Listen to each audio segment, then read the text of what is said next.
Entrer dans les garages et les collections les plus extraordinaires du monde, petites ou grandes, est certainement l'une des parties les plus émouvantes de ma vie de passionné d'automobile.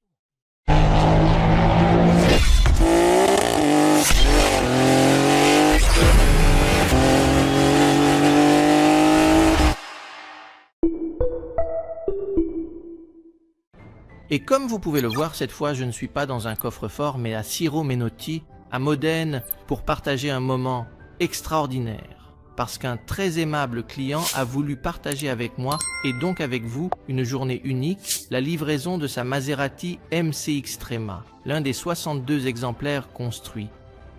Bien que nous soyons à une époque où le partage est la norme pour la plupart des gens, même quand ils ne le devraient pas, il y a en revanche des instants, des fragments de la vie de personnes très réservées que, soyez-en sûrs, vous ne connaîtrez jamais. Parce que c'est précisément dans ces moments intimes que l'expression du visage, des mains et des yeux est en partie hors de contrôle, sans filtre, car ce sont les émotions pures qui dominent. Un sentiment que seules certaines automobiles sont capables de générer. Et moi je l'ai vu se produire, encore une fois grâce à Maserati. Configurer minutieusement une toute nouvelle MC Extrema et la voir pour la première fois en vrai avec tous ceux qui ont contribué à la concevoir, la développer et la tester, eh bien ça, c'est un événement unique. Monsieur Jacques Sicotte est un collectionneur, un homme de science. Et ce que vous voyez, ce sont en fait les moments les plus sublimes de la matinée où Jacques, accompagné de sa femme Linda, reçoit sa MC Extrema. La seule, évidemment, configurée comme Jacques l'avait rêvé. Et nous, chez MotorOne.com, étions là pour l'applaudir d'abord et discuter avec lui juste après, en commençant immédiatement par une question qui nous intriguait un peu tous dans cette salle.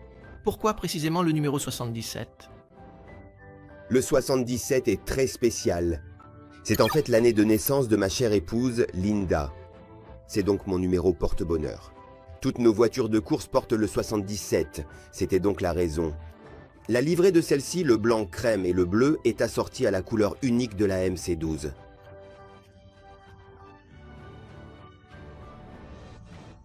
Ça lui donne donc une sorte de rappel de la merveilleuse MC12 qui a battu tous les records d'endurance en 2004 et 2005.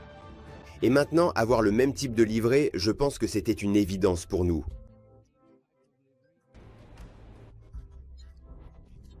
La base de départ est celle de la MC20, mais en réalité, la MC Extrema appartient à une autre galaxie où la plaque d'immatriculation est inutile, ce qui laisse place à des améliorations extrêmes, où le design est indissociablement lié à l'aérodynamique pour maximiser ses performances pures, sans équivoque, et qui, comme sur aucune autre MC20 auparavant, font vibrer l'âme.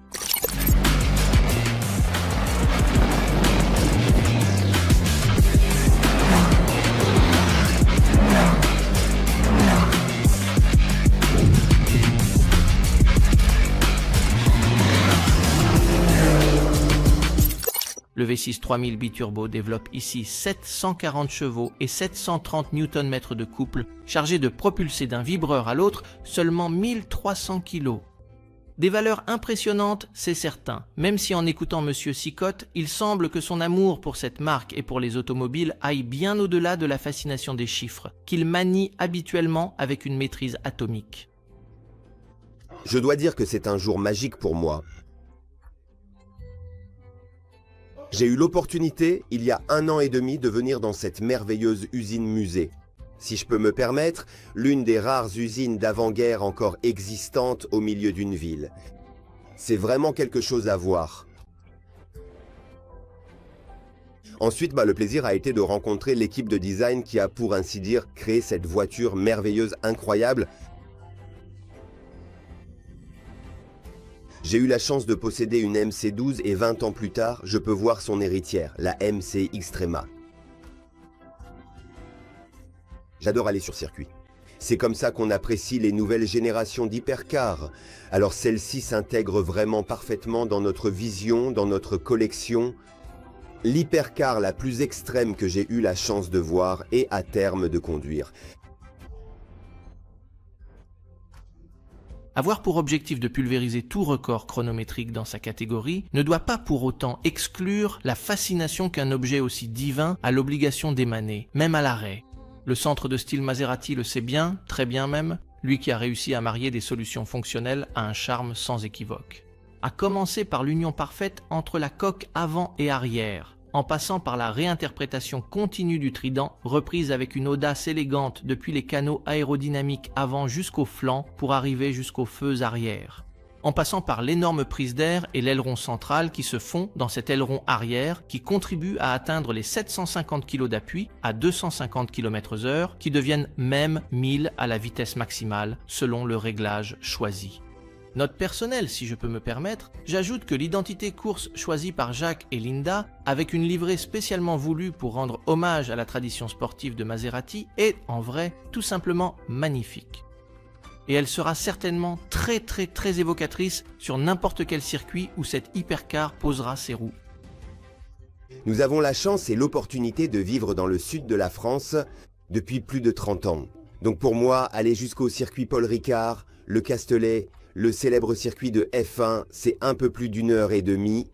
Je connais bien la piste, on y va tous les mois, et c'est là que nous prévoyons de faire les premiers essais de la voiture. Avec bien sûr le pilote d'essai Maserati vers le mois d'octobre. J'ai vraiment hâte. Et pourquoi le Castellet? Eh bien tout d'abord c'est proche, deuxièmement je la connais bien et je dirais que la piste est tolérante. Si on fait une petite erreur, il y a de fortes chances de ne faire qu'un tête à queue. Et il y a beaucoup d'espace, beaucoup de marge, donc je pense que c'est la meilleure piste pour essayer une voiture comme celle-ci. Réglage extrême parce que naturellement, on va aller très vite et freiner très tard. Donc pour moi, le Castellet est l'endroit parfait. La magie qui émane de cette automobile continue de vous faire vous frotter les yeux, même dans l'habitacle, où le deuxième siège a été ajouté par Jacques en option, et où l'inégalable Andrea Bertolini a passé beaucoup de temps pendant les essais et les shakedowns avant la livraison de chaque exemplaire, dans une relation entre pilote d'essai et client qui dans ces cas-là devient quelque chose de vraiment unique, un peu comme l'est cette Maserati. Et donc nous avons créé cet habitacle vraiment unique, jamais vu, où il vous donne mon sentiment était de donner la possibilité à nos clients exclusifs de se sentir au volant d'une monoplace, d'une Formule, avec cet habitacle qui enveloppe le pilote. Et c'est un mélange entre une voiture de Formule et un avion de chasse, avec ses prises d'air, toutes des choses que j'avais vues, en somme, en montant dans des avions les fameux chasseurs comme on les appelle, et nous avons réussi à tout rassembler comme concept dans cette MC Extrema.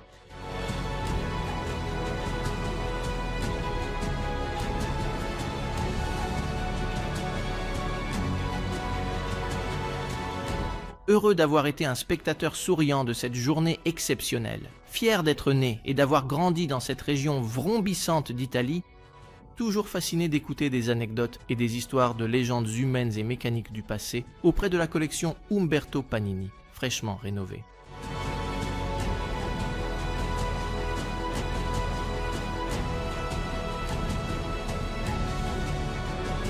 Ici, aujourd'hui à Modène, chez Maserati, au cœur de la Motor Valley, nous avons assisté à un moment épique. Cette voiture, vous avez eu l'occasion de la découvrir avec son propriétaire. Voilà, en vrai, vous ne pourrez la voir que si Jacques vous invite dans son garage, ou si vous avez la chance de la croiser sur la piste, d'accord ? Ou vous pourrez la voir et aussi l'entendre sur les circuits où elle ira certainement se défouler, parce que c'est un trident qui aime beaucoup les vibreurs.